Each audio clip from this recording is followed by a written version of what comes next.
बड़ी खबर सीधे ब्रेक करिए इस वक्त की बड़ी खबर 197 यहां पर। और इंटरेस्टिंगली आपको एक खबर हम दिखा रहे हैं। यहां पर बीजेपी मुख्यालय जाएंगे प्रधानमंत्री मोदी, बीजेपी मुख्यालय जाएंगे पीएम मोदी। हमें इस बात की पूरी संभावना दिख रही थी कि बीजेपी हेडक्वार्टर्स में आज जश्न होगा और यह अनप्रेसिडेंटेड विक्ट्री है। यह देखिए 200 के करीब, बीजेपी 89, जेडीयू 78। बीजेपी का यह अब तक का सबसे अच्छा प्रदर्शन है। एलजेपी 22, एचएएम हम की अगर बात की जाए 5, और यह देखिए आरजेडी 30, कांग्रेस 4, और अभी बीच में खबर आई थी कि एआईएमआईएम जो है वो 5 पर लीड कर रही है। ऐसी खबर आई थी जिसको हम वेरीफाई अभी करेंगे थोड़ी देर के अंदर। ये इस वक्त की बड़ी खबर, कांग्रेस के आगे निकली एआईएमआईएम। इस वक्त की बड़ी खबर आपके सामने, कांग्रेस 4, एआईएमआईएम 5 पर आगे।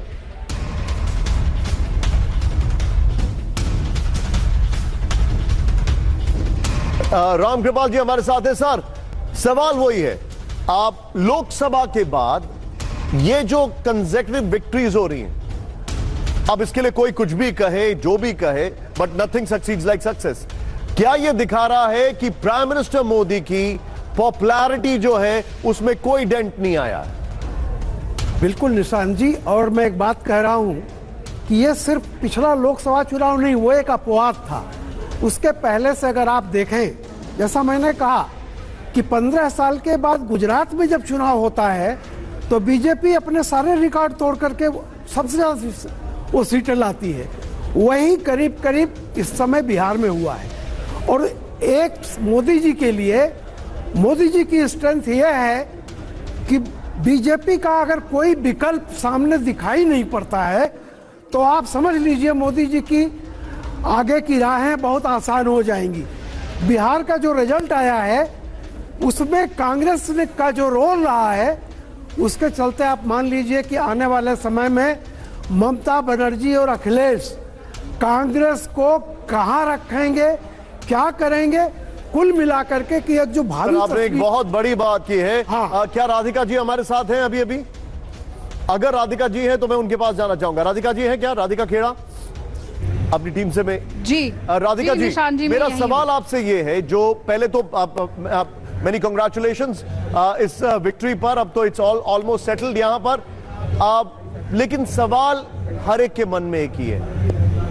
ये कहीं से भी डिनाई नहीं किया जा सकता कि बीजेपी विदाउट जेडीयू दिखाई नहीं देता है कभी भी। ये कॉम्बिनेशन बिहार में हर कोई जानना चाहता है, and I am jumping over the guns, कि मुख्यमंत्री के तौर पर नीतीश का नाम क्यों नहीं अनाउंस किया जा रहा है?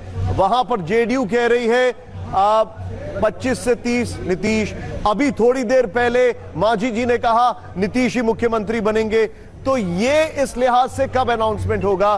क्या कोई यहां पर आपको लगता है, हालांकि ये मैं समझ सकता हूं it's beyond your prerogative to say, but फिर भी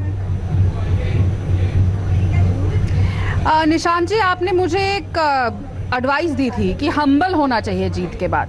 हमारी पार्टी हम्बल है, इसीलिए लगातार पिछले 11 साल से नरेंद्र मोदी जी के नेतृत्व में हम लगातार सेंटर में भी जीतते आ रहे हैं। और एक बार मैप चला के देखिएगा कि भारतीय जनता पार्टी कहां कहां है। इसीलिए है क्योंकि हम हम्बल हैं, ग्राउंडेड हैं और जनता की सेवा करते हैं, ना अहंकार करते हैं, ना एक परिवार का विकास करते हैं। अगर आपको इतनी ही चिंता है तो उन लोगों को एडवाइस दीजिए जो देश में अराजकता फैलाने के लिए खुली चुनौती करते हैं और चाहते हैं कि देश बांग्लादेश बने और नेपाल बने। और उनको दीजिए जो खुद को इंट्रोस्पेक्ट ना करके अपनी हर हार के लिए जिम्मेदारी, कभी इलेक्शन कमीशन, कभी ईवीएम, कभी वोट चोरी, कभी राफेल चोरी, कभी चौकीदार, हर बार एक नया नैरेटिव गढ़ते हैं, लेकिन डेवलपमेंट में क्या करेंगे ये नहीं बताते, सिवाय इसके कि हम सिर्फ एक परिवार का डेवलपमेंट करते हैं। आई बारी के हमारे मुख्यमंत्री कौन होंगे? अमित शाह जी ने लगातार एक ही बात कही है कि देयर इज नो वैकेंसी, और मैं फिर यही बात दोहराऊंगी कि मुख्यमंत्री चेयर की कोई वैकेंसी नहीं है।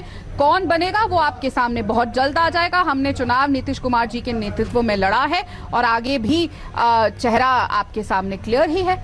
बाकी अनाउंसमेंट आप जो बता रही हैं उस चीज को लेकर बहुत बड़ा हम लगातार बहुत बड़ा परिवार है। Point taken ma'am, point taken. और आप जो बता रही हैं उस चीज को कि लेकर आपस में लट चढ़ेंगे यहाँ पे, आप जो बता रही हैं उस चीज को लेकर हम लगातार हाईलाइट कर रहे हैं। जो जेन जी वाला, नेपाल वाला एक एब्रप्ट मेंशन किया गया था which was know very uncalled for, और उसको हमने हाईलाइट भी किया था। को प्रेजेंटेड बाय विमल इलायची, बोलो जुबा केसरी, को powered by Sensodyne in association with V-Guard water heater.